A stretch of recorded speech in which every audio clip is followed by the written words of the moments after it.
శ్రీమన్మరకతం లక్ష్మీ గణేశం సత్యపూజితం కానాజీగూడ నిలయం వందే సంకష్టహారకం. భగవద్బాంధవుల్లర, మరకతంతో లక్ష్మీ గణపతి ఆలయం ఇది ప్రపంచంలోనే మొట్టమొదటి అరుదైనటువంటి మరకత శ్రీ లక్ష్మీ గణపతి ఆలయం. కాలేజీలో పిల్లలకు పాఠాలు చెప్పుకుంటూ ఉన్నటువంటి నాకు అమ్మవారు స్వప్న సాక్షాత్కారం చేసి మరకతంతో లక్ష్మీ గణపతి ఆలయం నిర్మించమని చెప్పగా ఏం చెయ్యాలో అర్థం కాక గ్రామంలో ఉన్నటువంటి కొన్ని స్థలాలను తీసేసి ఈ స్థలంలో ఆలయ నిర్మాణం 2016వ సంవత్సరంలో పుష్పగిరి పీఠాధిపతి గారి ఆధ్వర్యంలో మరకతంతో లక్ష్మీ గణపతి ఆలయాన్ని ప్రతిష్ఠించడం జరిగింది. ఈ ఆలయంలో స్వామివారికి నిత్యోత్సవాలు, వారోత్సవాలు, పక్షోత్సవాలు, మాసోత్సవాలు, నవరాత్రోత్సవాలు, బ్రహ్మోత్సవాలు అంగరంగ వైభవంగా జరుగుతూ ఉంటాయి. సంకష్టహర శుభ సందర్భంగా స్వామివారికి తెల్లవారుజామున 3:30 సుప్రభాత సేవతో ప్రారంభించి సుప్రభాత స్తోత్ర ప్రపత్తి మంగళాశాసన పూజాదులు, తదనంతరం 32 ఓషధీకృత ద్రవ్యాదుల చేత విశేషంగా అభిషేకము, ఆ తదనంతరం స్వామివారికి విశేషంగా ప్రతిరోజు 16 రకాలైనటువంటి నివేదనలు ఈ ఆలయంలో జరుగుతాయి. రోజుకు 5,000 మందికి పైగా నిత్య అన్నప్రసాదం హైదరాబాదు, సికింద్రాబాదు మొత్తంలోనే ఏర్పాటు చేస్తున్నటువంటి ఏకైక దేవాలయం మరకత శ్రీ లక్ష్మీ గణపతి దేవాలయం. ఈ స్వామివారి ఆలయంలో ప్రతినిత్యం కూడా షడ్రసోపేతమైనటువంటి భోజనం, మానవ సేవయే మాధవ సేవగా పరిగణించి ప్రతి ఒక్క వ్యక్తిలో ఉన్న పరమాత్మ యొక్క దాసానుదాసులమైనటువంటి ఈ మరకత లక్ష్మీ గణపతి ఆలయ ట్రస్ట్ వారు ప్రతినిత్యం కూడా అన్నప్రసాద వితరణను చేస్తూ రోజుకు 5,000 మందికి ఇక్కడ అన్నప్రసాద వితరణను ఇక్కడ ప్లస్ అలాగే చిల్కలు కూడా చౌరస్తాలో అన్నప్రసాద ఏర్పాటు చేయడం జరుగుతుంది. ఆ అన్నప్రసాదం కూడా షడ్రసోపేతమైనటువంటి భోజనం, ప్రతిరోజు కూడా ఒక స్వీటు, ఒక హాటు, ఒక కూర, ఒక పప్పు, ఒక రోటి పచ్చడి, సాంబారు, ఫ్రూటు లేదా ఫ్రూట్ సలాటు, అలాగే పెరుగు, ఈ విధంగా షడ్రసోపేతమైనటువంటి భోజనాన్ని ఏర్పాటు చేస్తూ ఈ సేవా కార్యక్రమాలు చేయడం జరుగుతుంది. ఇప్పటికీ 21 మెడికల్ క్యాంపులు కూడా చేయడం జరిగింది. అలాగే 2 కిడ్నీ ట్రాన్స్ప్లాంటేషను, 1 హార్ట్ ట్రాన్స్ప్లాంటేషను చేయడం కూడా జరిగింది. 389 మంది విద్యార్థులను కూడా ట్రస్ట్ ద్వారా వాళ్ళను చదివించడం జరిగింది. అలాగే నాగారం నుంచి కీసర వెళ్తుంటే దారిలో అతి త్వరలో అక్కడ ఒక 200 బెడ్స్ మల్టీ స్పెషాలిటీ హాస్పిటల్ కట్టి corporate facilities with free of cost ఉచితంగా సేవ చేయాలనేటటువంటి ఉద్దేశంతో ముందుకు సాగడం జరుగుతూ ఉంది. స్థలానికి అడ్వాన్స్ పే చేయడం జరిగింది. ఈ ఆలయంలో స్వామివారికి ప్రతినిత్యం కూడా సుప్రభాత సేవతో ప్రారంభమై పవళింపు సేవకు వరకు కూడా ప్రతిరోజు ఇక్కడ స్వామివారికి సేవా కార్యక్రమాలు జరుగుతాయి.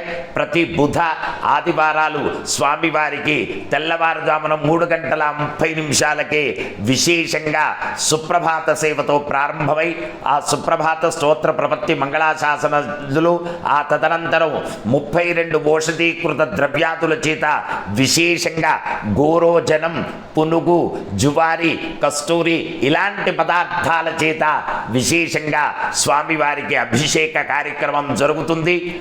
కనులారా ఒక్కసారైనా సరే ఆ అభిషేక విధానాన్ని చూసి తరించాల్సిందే. అలాగే స్వామివారికి ప్రతి నిత్యం కూడా ఇక్కడ 16 రకాలైనటువంటి ఆహార పదార్థాలు నివేదన చేయబడుతుంది. స్వామివారికి బాలభోగం, మహాభోగం, అన్ని భోగాలు కూడా ఏర్పాటు చేయడం జరుగుతుంది. అతి త్వరలోనే ఈ స్వామివారికి నిత్య కళ్యాణము, తోమాల సేవ, దీపాలంకరణ సేవ ప్రతినిత్యం కూడా చేయాలనేటటువంటి సంకల్పంతో ముందుకు వెళుతున్నాం. నేను నల్లగొండ జిల్లా మోత్కూరు మండలం బుజిలాపుర గ్రామవాసిని, రామశాస్త్రి రాములమ్మ దంపతుల యొక్క 5వ సంతానము. చిన్నతనం నుంచి కూడా ఏదో ఒక తెలియనటువంటి అవ్యాజక స్థితిలో ఉండేటటువంటి వాడిని. నాన్నగారు భిక్షాటన తీసుకొచ్చి పెడితే అన్నం, లేకపోతే అన్నం ఉండేది కాదు. నాన్నగారు అమ్మవారు ఉపాసకులు. ఆయన అమ్మవారి పూజను పూర్తి చేసి జోలె పట్టుకొని ఆయన ఒక 5 ఇళ్లలో భిక్షాటన చేసేవాడు. ఆ భిక్షాటనలో వాళ్ళు ఆహార ధాన్యాలు ఇస్తే తీసుకునేవాడు తప్ప కుక్కుడు మెటీరియల్ ఇస్తే తీసుకునేవాడు కాదు. అవి తీసుకొని వచ్చి ఇంట్లో పోగు చేసి వాటిని వంట చేసి అమ్మవారికి నివేదన చేసి ఆ తర్వాత మాకు పెట్టి ఒక్కొక్క రోజు మా అమ్మ నాన్న మంచినీళ్ళు తాగి పడుకునేటటువంటి స్థితి ఉండేది. అలాంటి వంశంలో అలాంటి యొక్క స్థితిలో పుట్టి నేను బుజిలాపురం గ్రామంలో 7వ తరగతి వరకు పూర్తి చేసుకుని ఆ తర్వాత వెలిమినేడు గ్రామంలో 10వ తరగతి పూర్తి చేసుకొని నేను ఆ బుజిలాపుర గ్రామంలో 7వ తరగతి వరకు చదువుకునేటప్పుడు కూడా నేను రామిరెడ్డి గారి దగ్గర, ఆ గ్రామ పోలీస్ పటేల్ గారి దగ్గర పశువుల కాపరిగా ఉండేవాడిని. ఆ పశువుల కాపరిగా ఉండి ప్రతినిత్యం కూడా ఉదయం 9 గంటల వరకు పశువులను కాసి వాటిని దొడ్లో కట్టేసి ఆ 9 గంటల తర్వాత ఇంటికి వచ్చేసి స్కూలుకు వెళ్ళి ఆ స్కూల్లో చదువుకొని 1 గంటకు వచ్చి ఇంట్లో భోజనం చేసి ఆ తర్వాత సాయంకాలం వరకు స్కూల్లో ఉండి మళ్ళీ 4 గంటలకు ఇంటికి వచ్చేసి మళ్ళీ పశువుల కాపరిగా వెళ్ళేవాడిని. ఒక రోజున నేను ఆ స్వామి యొక్క, ఆ అమ్మవారి యొక్క అనుగ్రహం చేతనో మరేమో చిన్నతనం నుంచి కూడా ఈ యొక్క ఆధ్యాత్మిక చింతనలోనే ఉంటూ ఉండేది. అప్పుడు నా వయస్సు బహుశా 5 సంవత్సరాలు 6 సంవత్సరాలు. ఆ సమయంలో ఒక రోజున నేను పశువులను కాసి వాటిని దొడ్లో కట్టేసి ఆ తర్వాత ఇంకాస్త ముందుకు వెళితే బావి ఉండేది. ఆ బావి దగ్గర ఒక నెక్కరు, ఒక షర్టు ఉండి వాటిని పిండుకొని వాటిని గట్టిగా పిండేసి అక్కడ స్నానం చేసి మళ్ళీ అవే తొడుక్కొని ఇంటికి వచ్చేలోపు ఆరిపోయేది. ఆరిపోగానే అవే బట్టలతో స్కూల్కి వెళ్ళిపోయేవాడిని. అయితే ఆ ఒక రోజు నా బట్టలు ఆరేసుకొని అవే కట్టుకొని మళ్ళీ వస్తున్నాను. మళ్ళీ ఆ దొడ్డి దగ్గర నుంచే రావాలి.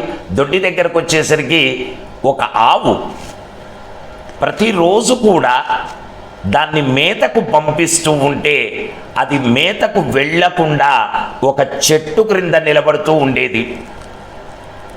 చెట్టు క్రింద నిలబడుతూ ఉంటే మళ్ళీ వెనక్కి వెళ్ళి దాన్ని చెట్టు దగ్గర నుంచి పక్కకు పంపించేసి మేత వేయడానికి పంపిస్తే అది మళ్ళీ తిరిగి వచ్చి ఆ చెట్టు కిందనే నిలబడుతూ ఉండేది.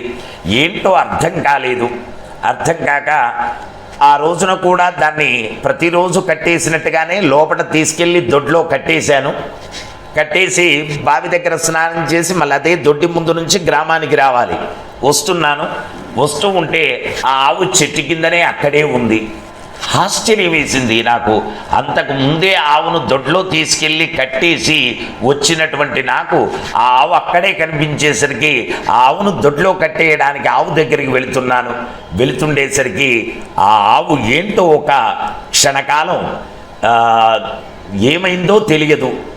ఆ ఆవు మాట్లాడుతున్నటువంటి భావన, ఆ ఆవులో నుంచి కొన్ని మాటలు వింటూ ఇదంతా కూడా హార్డ్లీ ఒక మినిట్ లోపే పూర్తయింది. ఆ ఆవు కొన్ని బీజాక్షరాలు చెబుతూ ఉంటే ఆ బీజాక్షరాలను నేను చదవడం మొదలుపెట్టాను. అది పూర్తయింది. ఇంతలోకే ఇదంతా ఒక మినిట్ లోపే పూర్తయిపోయింది. ఆవేంటి మాట్లాడడం ఏంటి అని ఆశ్చర్యం కలిగింది. బట్ ఆవును మాత్రం బయట వదిలేశాను అని చెప్పేసి దాన్ని తీసుకెళ్ళి దొడ్లో కట్టేసి బయటికి వస్తూ ఆ ఆవు చెప్పిన బీజాక్షరాలు మాత్రం అప్పటి నుంచే సాధన చేయడం ప్రారంభమైంది. ఇంటికి వచ్చి నాన్నగారితో, నాన్నగారు ఇలా జరిగింది అనేసరికి వారు కొట్టిపడేశారు దాన్ని. ఆవేంట్రా మాట్లాడడం ఏంటి అని చెప్పేసి అన్నారు. అనడంతో నేను ఇక ఆవు విషయం ఎవరికి కూడా, నాన్నగారు అలా మాట్లాడేసరికి ఇంకెవరికి కూడా చెప్పలేదు. కానీ ఆవు చెప్పిన బీజాక్షరాలు మాత్రం ప్రతినిత్యం సాధన చేయడం కంటిన్యూస్ చేస్తూనే ఉన్నాను. అలా కొంతకాలం గడిచి నేను 7వ తరగతిని పూర్తి చేసుకుని 8వ తరగతికి అమ్మనవోలు గ్రామంలో నేను 8వ తరగతి చదువుకొని ఆ తర్వాత వెలిమిలేడు గ్రామంలో 9వ తరగతికి వెళ్ళి అక్కడ మా గురువుగారు మొకిరాల లక్ష్మీనరసయ్య శాస్త్రి గారి దగ్గరే నేను 9వ తరగతి ప్రారంభమైంది. ఆ సమయంలో వారు నాకు చక్కగా బాలా దగ్గర నుంచి శ్రీ విద్యోపాసనకు వరకు కూడా ఆయన ఉపదేశం చేయడం జరిగింది. ఆయన ఎప్పుడైతే శ్రీ విద్యోపాసన ఉపదేశం చేస్తున్నాడో అప్పుడు గురువుగారు ఈ మాటలు నేను ఆవు నోట ఆల్రెడీ వినడం జరిగింది, అదే సాధన చేస్తున్నాను అని చెప్పడం, గురువుగారికి చెప్పడం. గురువుగారు ఆయన మామూలు వ్యక్తి కాదు. 6.5 సంవత్సరాలు అన్నపానాదులు లేకుండా, మలమూత్ర విసర్జనలు లేకుండా ఒక్క చెట్టు క్రింద కూర్చొని తపస్సు చేసిన మహానుభావుడు మొకిరాల లక్ష్మీనరసయ్య శాస్త్రి గారు, మా గురువర్యులు. వారు మా చిన్న మేనత్తను కూడా వారికి ఇవ్వడం జరిగింది. వారి అన్నగారికి మా పెద్ద మేనత్తనిచ్చారు. మా గురువు గారు ఆయన చిన్నతనంలో నుంచి అందరి దృష్టిలో ఆయన ఒక పిచ్చివాడు. ఆయన ఒక రోజున తన తమ్ముడు గుంటూరు జిల్లా ఇటుకులపాడు గ్రామంలో తన యొక్క యావదాస్తిని, తన అగ్రహారాన్ని మొత్తం కూడా అందరికీ దానాలు చేసి తను ఇల్లు పెద్దగా 1 ఎకరం ఇల్లు ఉండేదట పూర్వం రోజుల్లో.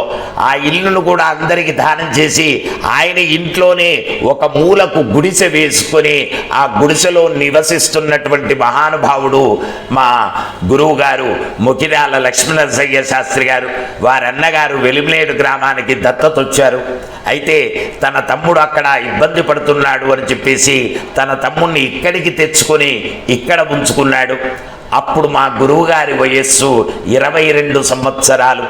అయితే గురువుగారికి పెళ్లి చేస్తే బాగుంటుంది, పెళ్లి చేస్తే వీడి పిచ్చి కుదురుతుంది అని చెప్పేసి పెళ్లి చేయాలని నిశ్చయించుకున్నారు.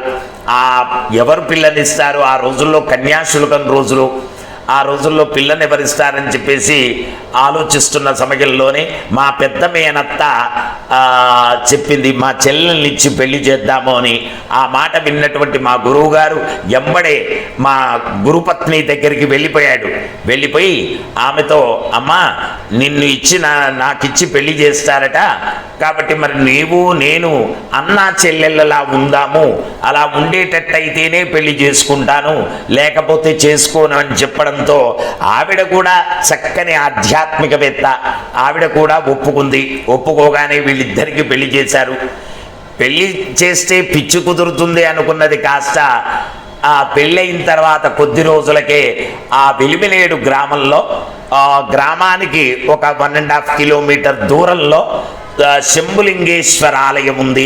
ఆ శంభులింగేశ్వర ఆలయంలోకి ఎవ్వరు కూడా లోపలికి వెళ్ళాలి అంటే భయపడేవాళ్ళు. కారణం ఏంటంటే ఆ విగ్రహం మీద ఒక 5 తలలు కలిగినటువంటి పాము ఎప్పటికీ ఆ విగ్రహం మీద ఉంటుండేది.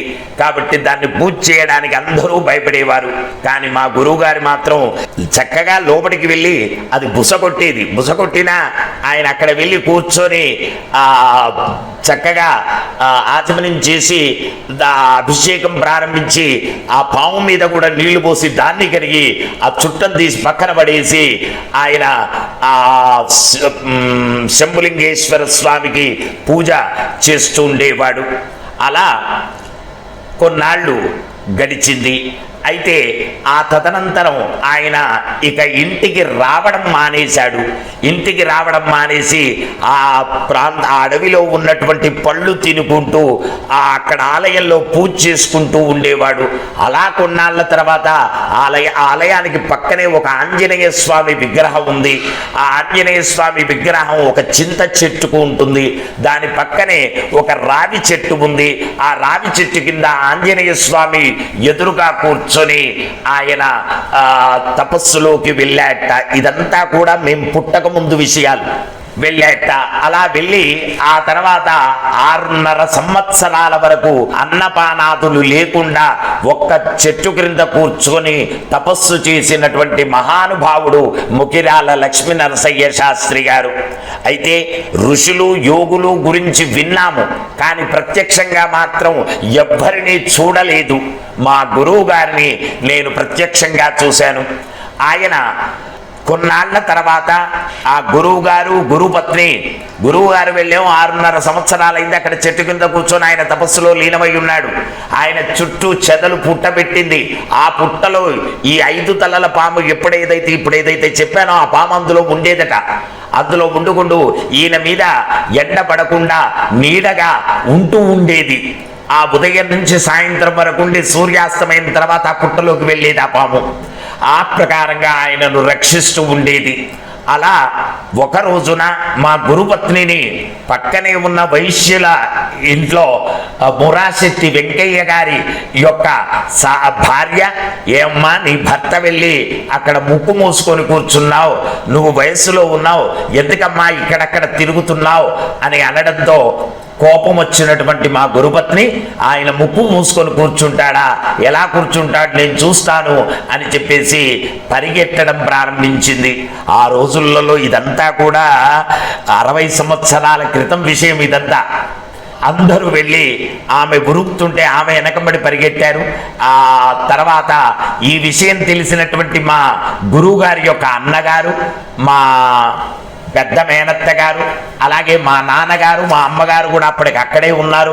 వాళ్ళంతా కలిసి ఆ బావి దగ్గరికి వెళ్ళారు, శంభులింగేశ్వర ఆలయం దగ్గరికి వెళ్ళారు. వెళ్ళిన తర్వాత ఈవిడ వెళ్ళి ఆయన 6 సంవత్సరాల నుంచి కూర్చొని ఉన్నాడు. పూర్తిగా చెదలు పుట్టబెట్టేసింది. అప్పుడు ఆయన్ని కుదిపి లేపింది. లేపడంతో ఆయన కాసేపటికి కింద పడిపోయి ఒక అర్ధగంట తర్వాత మేల్కొన్నాడు. మేల్కొని ఆయనకు కోపం వచ్చి ఆమెను నీవు రక్తం కక్కి చస్తావు అని చెప్పేసి చెప్పడం జరిగింది. ఆ తర్వాత మా గురువు గారి యొక్క అన్నగారు వచ్చి పిచ్చయ్య శాస్త్రి గారు వచ్చి, ఒరే లక్ష్మీనారాయణ లేచావు కదరా, రారా ఇంటికి వెళదామంటే, అయ్యో నేను ఇప్పుడే కదా కూర్చుంది అని అన్నాడు. లేదురా నువ్వు కూర్చొని 6.5 సంవత్సరాలైంది. అలాగా అయితే ఇది చస్తుంది, చచ్చాక దహనం చేసి వెళదామన్నాడు. ఇంతలోకే ఆమె బ్లడ్ వామిటింగ్స్ చేసుకోవడం మొదలుపెట్టింది. ఆమె అక్కడే తుదిశ్వాస విడిచింది. ఆ తర్వాత ఆమెను దహనం చేసి, దహనం పూర్తయిన తర్వాత అక్కడే ఉన్నటువంటి మా నాన్నగారు అందరూ, బంధువులు, గ్రామ ప్రజలు అందరూ అక్కడ స్నానాలు చేస్తుంటే ఆ గ్రామంలో ఉన్న ప్రజలు, బంధువులు అందరు కలిసి మా నాన్నగారిని ప్రేరణ చేశారట. బావగారిని అడుగు, నీకు పిల్లలు పుడతారా, అడుగు అంటే అప్పటికే మా అమ్మకు 3 సార్లు 3 కాన్పులు చనిపోయారు.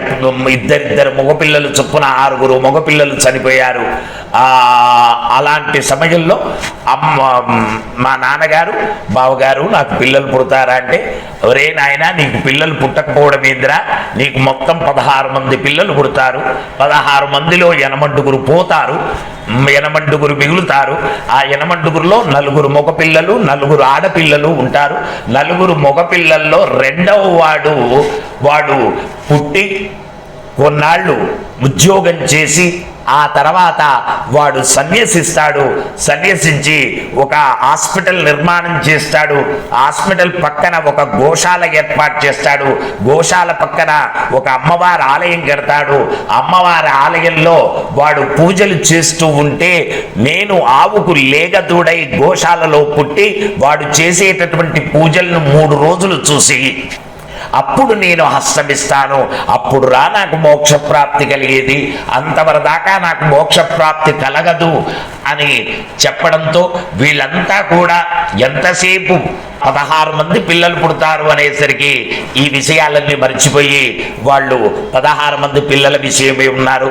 అలాగే వారు చెప్పిన ప్రకారమే 16 మంది పిల్లలు పుట్టారు. అందులో 8 పోయారు, 8 మిగిలారు. ఆ 8లో 4 మగపిల్లలు, 4 ఆడపిల్లలు. సో అయితే ఈ మగపిల్లల్లో 2వ వాడిని నేను ఆ బుజులాప గ్రామంలో పుట్టిన తర్వాత నాకు ఈ యొక్క సాంసారిక జీవితం మీద సరి అయినటువంటి ఇంట్రెస్ట్ ఉండేది కాదు. తద్వారా నేను వివాహం చేసుకోనని ఇంట్లో చెప్పడం, ఆ తర్వాత మా తమ్ముడికి పెళ్లి జరగడం, పెళ్లి జరిగిన తర్వాత అందరూ నానా రకాలుగా మాటలు అంటూ ఉంటే ఏం చేయాలో అర్థం కాక నన్ను బలవంతంగా మా గురువు గారి దగ్గరికి మళ్ళీ తీసుకెళ్లారు. అప్పుడు నేను షాదాన్ డిగ్రీ కాలేజీలో లెక్చరర్గా పనిచేస్తూ ఉన్నాను 1995లో. అప్పుడు గురువు గారి దగ్గర తీసుకెళ్లేసరికి గురువుగారు, నాయన నువ్వు పెళ్లి చేసుకోను అంటున్నావట, పెళ్లి చేసుకోకపోతే కుదరదు నాయన, నీకు తప్పకుండా పెళ్లి కావాల్సిందే. ఆ తర్వాత నీకు మ్యాథమెటిక్స్ బ్యాక్గ్రౌండ్ ఉన్నటువంటి అమ్మాయి సహధర్మచారిణి అవుతుంది. ఆ తర్వాత ఒక ఆడపిల్ల పుడుతుంది. ఆ తర్వాత మగపిల్లవాడు పుడతాడు. ఆ తర్వాత నీకు సెంట్రల్ గవర్నమెంట్ జాబ్ వస్తుంది. ఆ తర్వాత ఈ పిల్లలిద్దరు కూడా డాక్టర్స్ అవుతారు. ఆ తర్వాత నువ్వు ఒక హాస్పిటల్ నిర్మాణం చేస్తావు, ఒక దేవాలయం నిర్మాణం చేస్తావు. మొదట ఆ దేవాలయం కకారం పేరు కలిగినటువంటి ఏరియాలో నీవు దేవాలయ నిర్మాణం చేస్తావు.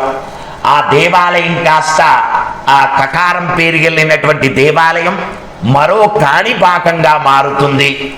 ఆ దేవాలయం ఇప్పుడు నేను నిర్మించింది కూడా కానాజీగూడ ఏరియాలోనే. ఆ దేవాలయ నిర్మాణాంతరం నీవు ఉద్యోగానికి స్వస్తి చెబుతావు. ఆ తదనంతరం ఒక హాస్పిటల్ నిర్మాణం చేస్తావు అని ఈ విషయాలన్నీ కూడా చెప్పడం జరిగింది.